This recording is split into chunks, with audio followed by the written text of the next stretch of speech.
Good evening. I'm S.M. Elliott. Welcome to Ukbar Calling, a video series that explores mysteries, controversies, strange ideas, and general weirdity. For more of Ukbar Calling, please visit the blog linked in the description box below.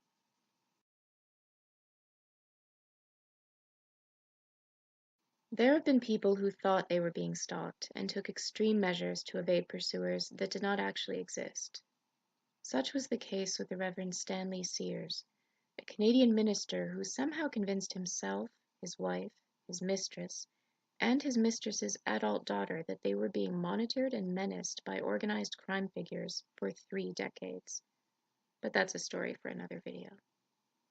Stalker stories are popular online and in horror fiction, and some of the true stories are possibly embellished to some degree. This is a bit troubling because people really have been stalked for years at a time. Real stalking cases aren't just spooky, entertaining stories, they're crimes, and victims can suffer tremendously. But this video is not about people who mistakenly thought they were being stalked, or people who told questionable stalker stories online. It is about people who actually went to the trouble of fabricating threats and attacks by their stalkers. These people stabbed themselves, strapped bombs to themselves, and set their own homes on fire to convince someone, perhaps even themselves, that their lives were in real danger. They then attempted to chuck the blame onto ex-spouses, Christian extremists, atheist extremists, serial killers, and even Satanists.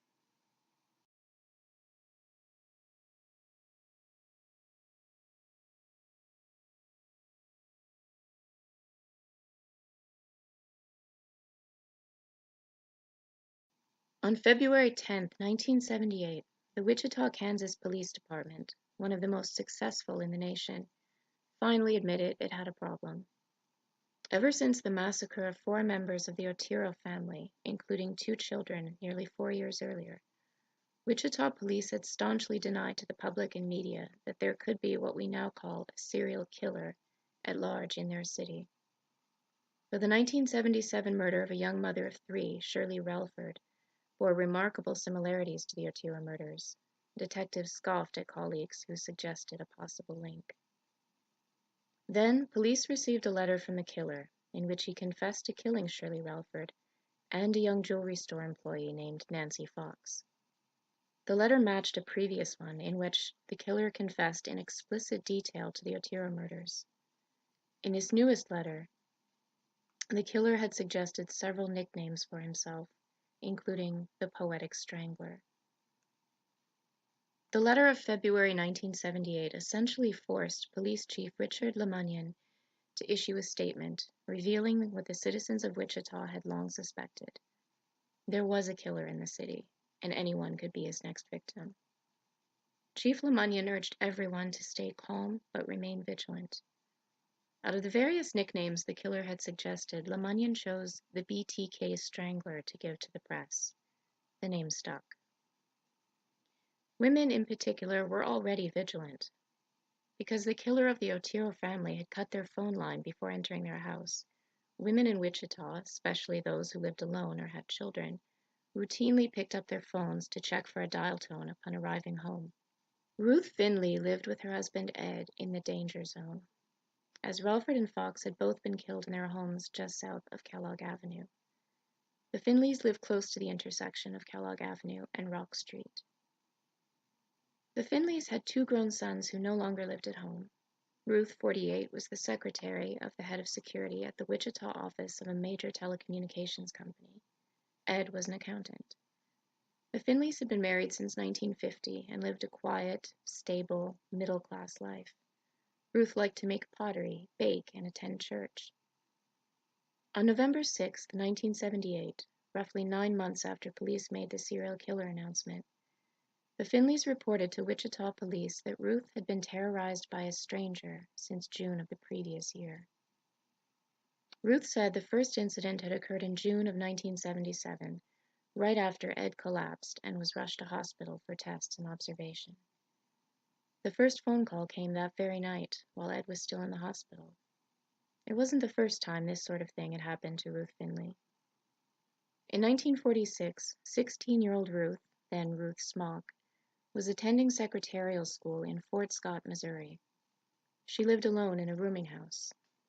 On the night of October 14, 1946, Ruth told Fort Scott police, she was attacked inside her apartment by a man who held a chloroform-soaked cloth to her face until she passed out.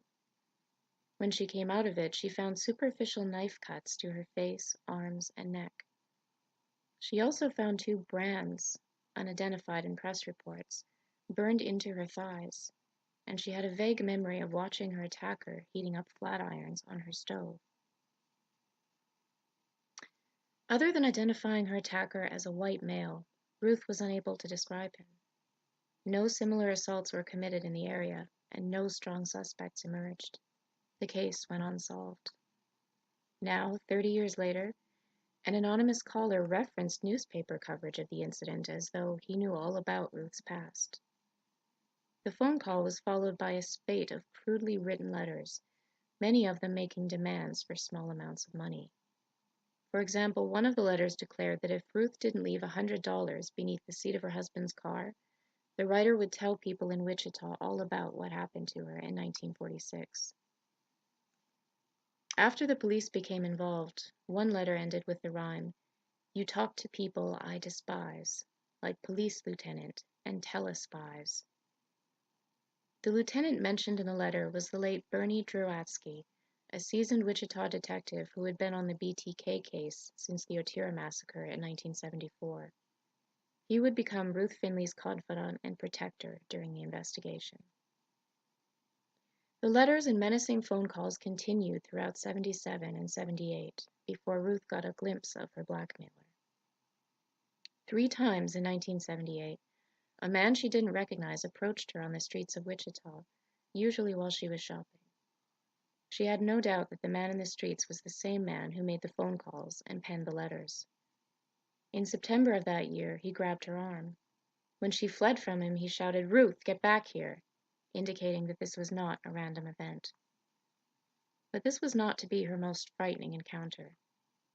The week before Thanksgiving 1978, just 2 weeks after she first went to the police about her stalker, Ruth Finley vanished. She returned home later that day, physically unharmed. She said that 2 men had hit her with a chunk of cement, forced her into a car, and threatened her with a switchblade. For 4 hours she was held at knife point in the back seat while the driver drove aimlessly around Wichita for no apparent reason. Ruth escaped by convincing her captors she had to pee. They stopped the car and escorted her into a wooded area near the Twin Lakes Shopping Center. Ruth sprayed mace in their faces and bolted for safety. Though Ruth had spent over 4 daylight hours with the 2 undisguised men, she couldn't render any descriptions of them other than white males. She was certain that neither man was the same person who had accosted her outside stores on 3 occasions.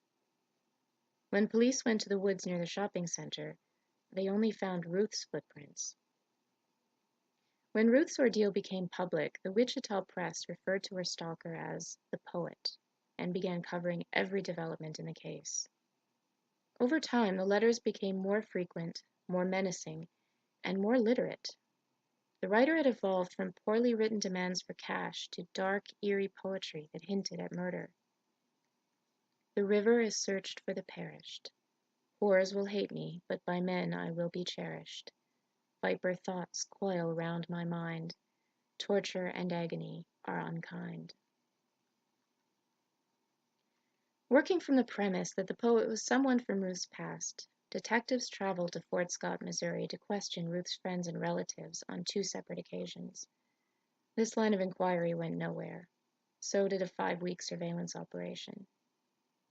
In December of 1978, the poet opened new lines of communication by sending a letter to Detective Drowatsky. He would soon open other lines of communication with newspapers and TV stations. In January of 1979, the poet phoned Ruth at her office and told her he had a surprise for her in the lobby. Inside a phone booth in the building, police found a knife wrapped in a red bandana. Throughout February, more gifts were delivered to Ruth. They included a single black rose. In March, a man identifying himself only as Buddy phoned KARD TV3 and said he was one of the two men who abducted Ruth Finley the previous December. He was the driver. Buddy said he knew the poet and hinted that the man was willing to make some sort of deal with the police.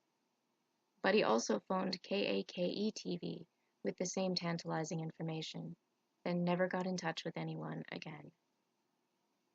The poet and his henchmen were relatively quiet until mid-August of 1979. On August 13th, a man accosted Ruth outside the Town East Square Mall. He called her by name and grabbed her as she tried to unlock her car. They struggled. Finally, Ruth broke away from the man and scrambled into her car, rolling up the window on her assailant's gloved hand and trapping his glove. She drove quickly to a gas station to phone the police. They told her to go home and wait for an officer. It was only at this point that Ruth realized she had been stabbed. There was a boning knife still sticking out of her lower back on the left side of her body. She had been stabbed 3 times with this knife, as it turned out, and the last plunge of the blade barely missed her kidney. Incredibly, Ruth drove home instead of going to the hospital. It was Ed who took her to St. Joseph Medical Center, where she remained for 9 days. Her employer put up a $3,000 reward for information leading to the capture of the poet. Police stepped up their efforts to catch him. They kept them all under surveillance and sent the poet's letters to Dr. Murray S. Myron, a psycholinguistics expert who had analyzed letters written by serial killer David Berkowitz when he was terrorizing New York 2 years earlier. Dr. Myron concluded that the writer of the letters was psychotic, schizophrenic, and a loner. He perhaps didn't know that the poet had at least 2 goons doing his bidding and taking very big risks for him, which isn't exactly lonerish behavior. Ruth's stabbing by the poet, bizarre as it was quickly overshadowed in Wichita by news of the BTK killer. One day after Ruth was attacked at the mall, police released a computer-enhanced recording of the phone call BTK had made to the BTK tip line to report the murder of Nancy Fox. Though the recording was brief and of middling quality, investigators hoped someone close to the killer would recognize his voice. The release of this recording to the media totally eclipsed the poet's story. The poet became more active after the stabbing. He wrote to the health department to report that Ruth was spreading venereal disease. He contacted a funeral home asking for information about funeral arrangements for Mrs. Ruth Finley. He left a bottle of urine on the Finleys' porch, pelted the house with eggs and feces, and placed an unlit Molotov cocktail in their backyard. He sent Ruth shreds of red bandana in the mail. Close to Christmas time, he lit their decorative door wreath on fire, causing damage to the front of their house. On Christmas Eve, he cut their phone line, just like BTK had done to the Oteros. The line was cut again on January 8, 1980. This was not the only similarity between BTK and the poet. In February, the poet sent Ruth a Valentine poem that included the line, "Red with blood and tied with twine." BTK bound his victims with cord. It was his main thing. And he once mailed a Valentine's Day card and poem about victim Shirley Relford to a newspaper. Detective Drowatsky had a strong suspicion that BTK and the poet were the same man. Remember, Drowatsky was working intensively on both cases. His suspicions were practically confirmed in early March, when a poet letter addressed to Wichita Eagle reporter Fred Mann mentioned BTK victim Shirley Vian, Shirley Relford, by name. A letter sent to Drowatsky in September of '81 stated that Ruth would be victim number 8 and Chief LeMunion's wife would be victim number 9. In his 1978 letter, BTK had claimed 7 victims. The poet also sent more letters to KAKE TV, in which he threatened Drowatsky and other detectives who were working on the case. Reporter Fred Mann was given exclusive access to the poet investigation, and he was shocked to learn that although Detective Drowatsky was convinced the poet was also BTK, some investigators on the poet case thought the entire affair was a hoax crafted by either Ed Finley or even Ruth herself. Chief Lemunyon held this view after reviewing the voluminous case files and taking note of oddities. For example, Lemunyon noted that the poet stopped lurking in the Finleys' backyard after a camera was secretly installed there. The Finleys knew about the camera. Lemunyon suspected that Ed Finley was the poet. However, he trusted his detectives enough to let them work from their own instincts without his interference. In Lemunyon's defense, a police chaplain named Robert Ely, who dabbled in linguistics, had studied the language used in the poet's letters and concluded that neither Ed nor Ruth Finley had the education required to write them. The poet, after he dropped the pretense of being a semi-literate thug, used words like archaic and philosophical. Surely a person with a basic education would not be able to write poetry. In September of 1981, Lemunyon launched the final campaign in his war against the poet. He was done waiting. On September 8th, a team of detectives holed up in the Wichita Hilton 2 blocks from the Finley home and began 24-hour secret surveillance. This was such an intensive operation that all other surveillance was temporarily suspended, and a police helicopter was brought into play. The Finleys did not know they were being followed everywhere. 1 week after the surveillance began, Detective John Garrison was tailing the Finleys by car when they stopped at a mailbox. He observed Ruth mailing several letters. Postal investigators rushed to the mailbox while Garrison guarded it. Of the 5 letters that Ruth had dropped into the slot, 2 were from the poet. A short time later, Ruth was seen mailing 2 more letters from the poet. She used stamps from the same book on all of the envelopes. Ed was the prime suspect. He submitted to a polygraph exam in October and passed it. Then police searched Ruth's desk at the telecom company and found poet-related writings in her trash bin. Questioned by Detective Mike Hill, Ruth would not confess to being the poet. She claimed to have no memory of stalking herself, but she didn't exactly deny it either. "I guess I'm just crazy," she told Hill. Ruth was admitted to St. Joseph for evaluation. There, Dr. Andrew Pickens concluded that repressed childhood trauma and anxiety about BTK had contributed to Ruth's actions. He made his report just 4 days after Ruth entered the hospital, so it doesn't seem likely that he had sussed out the precise nature of this childhood trauma. Ruth herself disputed the doctor's findings, insisting that she had not been at all anxious about BTK. Lemunyon wanted to press charges against Ruth, but the DA declined to do so because of Dr. Pickens' diagnosis. Author Jean Stone later gave Ruth the opportunity to tell her own story by writing a book on the case, Little Girl Fly Away. It was one of many books released in the 80s and 90s that purported to tell true stories of childhood trauma that victims completely forgot until they were much older. Ruth claimed that at age 4 she was repeatedly sexually assaulted by a farmer who lived near her parents in Missouri. He had a red bandana. People magazine published a sympathetic, heartwarming story about Ruth's recovery from dissociative identity disorder in 1988, and Reader's Digest published a lengthy excerpt from Fly Away Home. This is where I first learned of the case as a child. That excerpt did not even mention BTK. In 1989, Ruth went on Oprah to tell her story.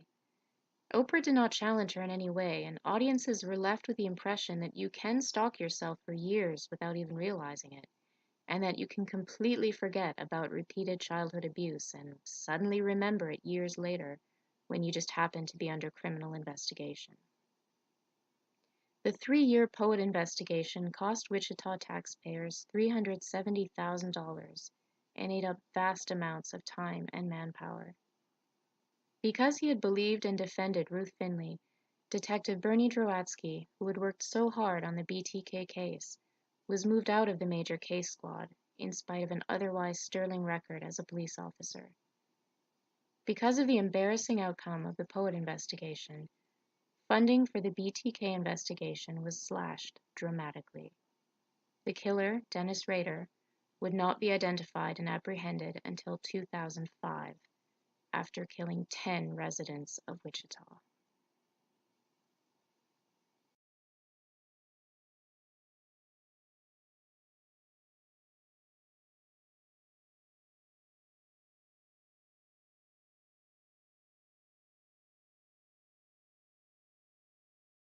What do the pizza bomber case, the Da Vinci Code, and the dead microbiologist conspiracy theory have in common?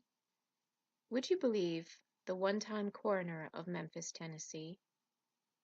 In 2001, a little over a month after 9/11, Harvard microbiologist Don C. Wiley went missing in Memphis. He left the famous Peabody Hotel after a banquet that was part of the annual meeting of the Scientific Advisory Board of St. Jude's Children's Research Hospital and was not seen again. His rental car was found on the Hernando de Soto Bridge outside the city. There was talk that Professor Wiley was just one of a series of microbiologists who had died under murky circumstances in the aftermath of 9/11 and the still unsolved anthrax attacks. There was concern that he had been abducted by terrorists. Professor Wiley's body was dredged from the river 4 days after his disappearance. Shelby County Medical Examiner O.C. Smith conducted the autopsy. Smith had been with the medical examiner's office since the late 70s and had performed hundreds of autopsies. He knew his stuff. Conspiracy theorists expected a finding of either suicide or murder, but Coroner Smith concluded that Professor Wiley's death was most likely an accident. This only added gas to the fire of the dead microbiologist theory. Maybe, the conspiracy theorists posited, the Memphis coroner was working with the government to cover up the assassinations of scientists who knew too much about biological warfare. People who could blow the whistle on false flag operations or exaggerated tales of weapons of mass destruction or top secret bioweapons development projects. Amid all this dark speculation, it wasn't too surprising when O.C. Smith was accosted late one summer night in 2002. His attacker ambushed him in a stairwell, wrapped him in razor wire, and strapped a motion-sensitive bomb to his chest before vanishing into the night. This occurred just a few months after Smith gave his finding about the death of Dr. Wiley. But let's not get sidetracked by the microbiologist thing. The case of Philip Workman is the one that's central to the attack on Dr. Smith. Philip Workman had robbed a Wendy's in 1982, and in a shootout that involved multiple police officers, may have shot and killed Lieutenant Ronald Oliver. Workman received a death sentence. In 2000 and 2001, appellate proceedings were again underway in the case, and Dr. Smith was tasked with reviewing the forensic evidence. He testified that, contrary to the findings of famous pathologist Dr. Cyril Wecht and others, the fatal bullet did come from Workman's gun and not from friendly fire by another officer. Workman had many supporters who believed Lieutenant Oliver was killed by a fellow officer, so Smith's testimony was hotly debated. Some of the country's most prominent pathologists criticized Smith's novel use of electron microscopy to study tissue samples from the slain officer. At this time, too, Pope John Paul II was a fierce opponent of the death penalty and even pled for clemency for death row killer Darrell Meese in 1999, which the governor of Missouri granted. Keep that in mind. Shortly after Smith's testimony in the Workman case, the letters began. They were sent to Workman's lawyer, Robert Hutton, the Memphis DA, and a Memphis reporter. The letters seemed to be written by a Catholic zealot who referred to Workman as a Christian brother and to O.C. Smith as a demonic figure whose evil actions on earth must end. The letters to Robert Hutton ranted that God was calling upon them to act against the doctor-killer who would murder the innocent child of the Holy Family, Philip R. Workman. He signed his letters, "Steel in the hand of the King of Kings." The letters were followed by a more tangible threat. In March of 2002, someone left Molotov cocktails and more strange letters in a stairwell of the West Tennessee Regional Forensic Center, where Smith worked. Smith was a Naval Reserve officer who did hand-to-hand combat training, but he was spooked by the incident. he began carrying a gun. His fears were realized on June 1st, 2002. According to Smith, he was working late at the forensic center that night. Shortly after 10 o'clock, he phoned his wife to let her know he was heading for home, then left the building via the west entrance. He was approached by a white male with a fleshy face, about 6 feet tall, 200 pounds. When the man was perhaps 5 feet away from Smith, he suddenly splashed a caustic fluid into Smith's face. Lye, as it turned out. Smith brought his hands to his face, trying to protect himself from the burning liquid. That's when the man hit him in the stomach, forced him into an outside stairwell leading to the basement, and shoved Smith to the floor. He wrapped his wrists and ankles with barbed wire. He wrapped more barbed wire around his head, attached a bomb to Smith's neck with some more barbed wire and some superglue, then hauled Smith to his feet and tied him to the security bars on the window using cable and padlocks. The man warned Smith that if he moved at all, the bomb would go off. "Welcome to death row," he said. Then he simply walked away, leaving his bucket of acid behind. If there was any question that Smith's stalker was the same Christian kook who had written the letters, the manner in which Smith was positioned against the window cleared that up. And etched into the metal of the crudely made bomb was the name, "Steel in the Hand of the King of Kings." Smith managed to rattle the security bars just enough to attract the attention of a security guard. He was extricated without serious injury. In fact, he really didn't have any injuries. The attacker's death row comment was clearly a reference to the Workman case, yet Smith himself had another theory. He urged investigators to look into Opus Dei, the Catholic lay order that has been accused of quasi-cultish and conspiratorial behavior. Opus Dei members are at the heart of the evil plots in the Da Vinci Code, but that book wouldn't come out until the following year. Dr. Smith was Catholic, and he thought it was possible that Opus Dei had targeted him for openly criticizing some of their crazier ideas. As the case inched forward with no leads and many baffling discrepancies, however, investigators realized that the evidence pointed nowhere but directly at Smith. Though the attacker had thrown acid in his face and wrapped barbed wire around his head, Smith had only a few light scratches and a few very mild chemical burns. The acid thrown in his face had been heavily diluted with water, yet the bucket contained much stronger undiluted acid. What was the point of that? And how had one guy managed to haul around a bucket of acid, barbed wire, a bomb, cable, and padlocks without anyone noticing him? Smith strenuously denied any role in the attack, but prosecutors moved forward with prosecution. Smith was charged with possessing a bomb and lying to federal agents. The theory was that Smith had been under heavy professional fire in the wake of the Workman hearing, and used his knowledge of extremism within his own church to engineer a campaign of terror that would deflect attention from his critics and gain him some sympathy. He had been known to tell outlandish stories in the past. For example, he told some people that his entire family had been murdered during some sort of covert military operation in Africa while he was serving in the Navy. This was not true.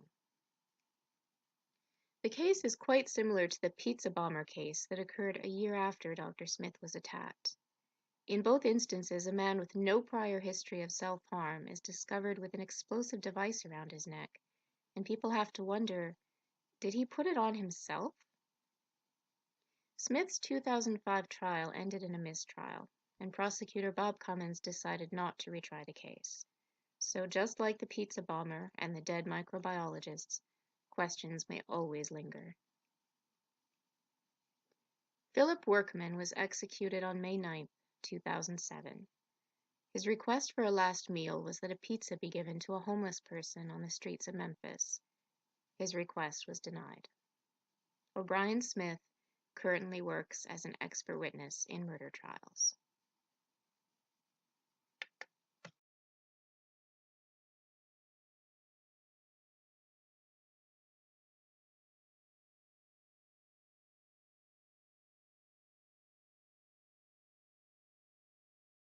Brent Garner was stuck.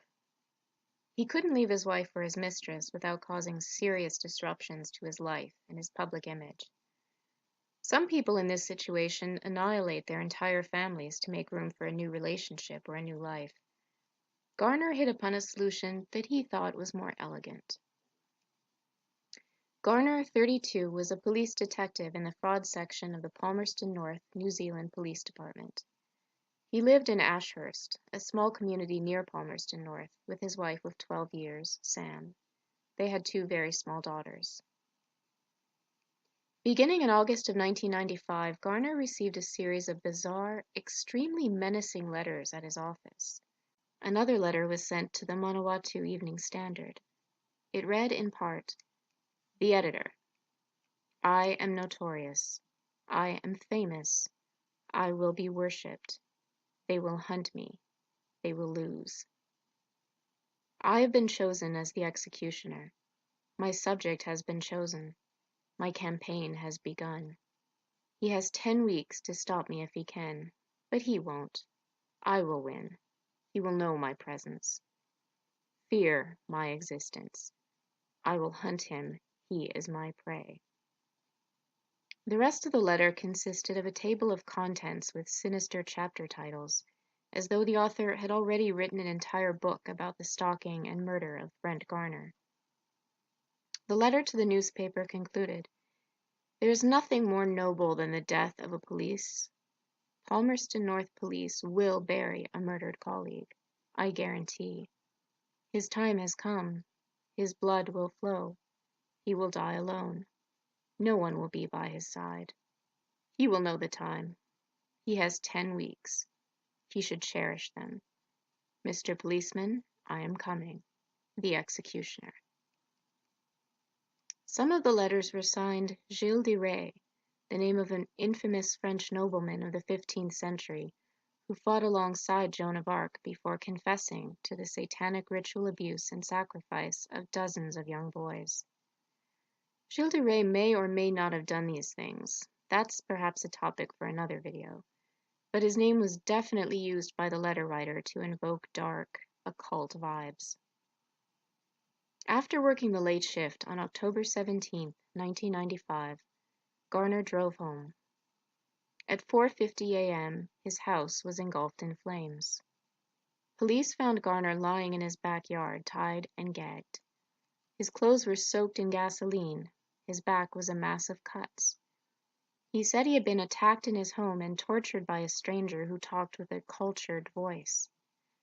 After the fire started, he had somehow managed to roll out of a window to safety.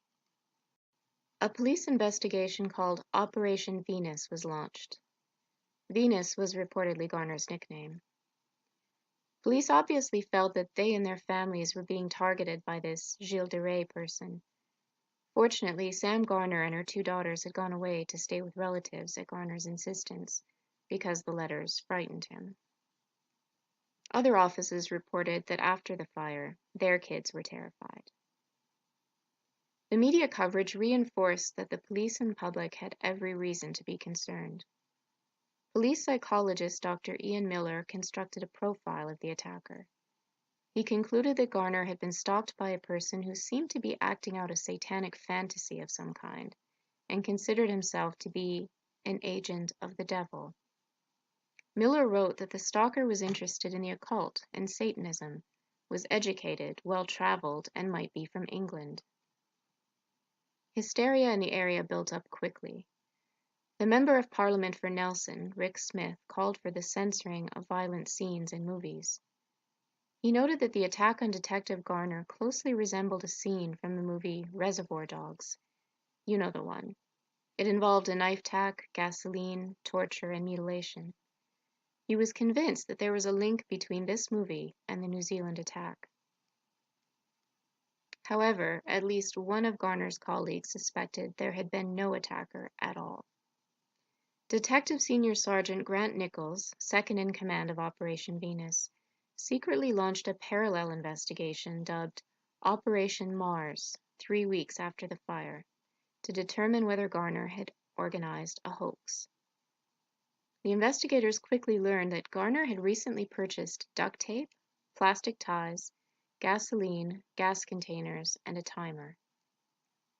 On November 23rd, confronted with what the Mars investigators had uncovered, Garner confessed. He explained that he had written all of the letters himself. The night of the fire, he tied a surgeon's scalpel to a piece of wood and cut long crisscross patterns on his back. He spread gas throughout his house, applied a gag to himself, tied himself up, doused himself with more gas, and left the house. His motives centered around insurance money and a new life. Garner had been having an affair with a woman who worked at the police department and wanted out of his marriage. This was his way of raising funds for a new life. He said he planned to give the money to Sam so she wouldn't be in need of money. Needless to say, he was fired from the police department. His wife left him. So did his girlfriend. 5 weeks after the attack that was supposed to make him a free man, Garner pled guilty to charges of arson, making a false complaint, wasting police time, false pretenses, and forgery. Sentenced to 5 years jail time, he was released in 1998 after completing a third of his sentence. In 2003, 39-year-old Garner was found dead in a parked car near Matata in the Bay of Plenty, just days before the 7th anniversary of his attack. Reports of his death specify that the circumstances were not suspicious, and it is gently implied that he never fully recovered from the 1996 incident and killed himself. He had spoken to the media about suicide very shortly after the whole thing fell apart. At the time of Garner's death, his daughters were 8 and 9 years old.